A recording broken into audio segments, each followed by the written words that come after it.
An ecosystem is all the living and non-living parts of a given area, and biodiversity refers to the variety of life in that area. An ecosystem is said to be rich when it has high biodiversity. The Upper Fraser Valley is an ecologically diverse area with nutrient-rich environments such as forests, wetlands, rivers, lakes, and flats that can support our wildlife population. In this episode of The Lunch Counter, we ask residents what they are doing to protect our ecosystem. You got the mountains, you got all the rivers, the creeks, you have everything. I mean, it's beautiful. I would say the parks probably.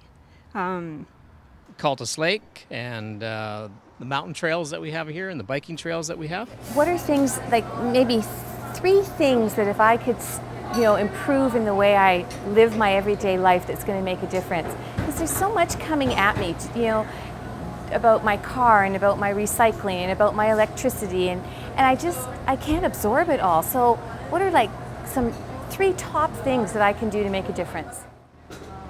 I think you just hit on some of the biggies: energy consumption, and I think we all know what to do there. Turn the lights off when you leave a room.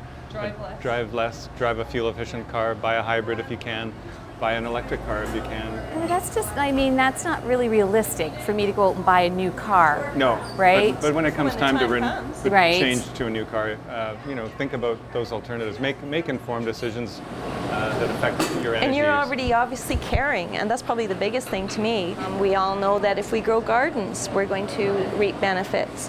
We all know that if we drive less, our airshed has improved dramatically over the past 10 years. Thanks to things like air care. Yeah. Okay. And riparian area regulations are a provincial regulation that protect streams, and it seems to be working. The Great Blue Heron Nature Reserve, that was a military property for 50 years, and the last 10 years it's been a nature reserve, and it has changed so much. One of the things on that Fraser section I'd love to see better protection of is those large cottonwood trees that grow along the edge of the Fraser. If we can let them get big and old and gnarly and branches dropping off and all that, because that's just like wonderful bat habitat and songbird habitat and mammal habitat. It's just great stuff. We've got to protect those vegetated zones close to the Fraser banks there.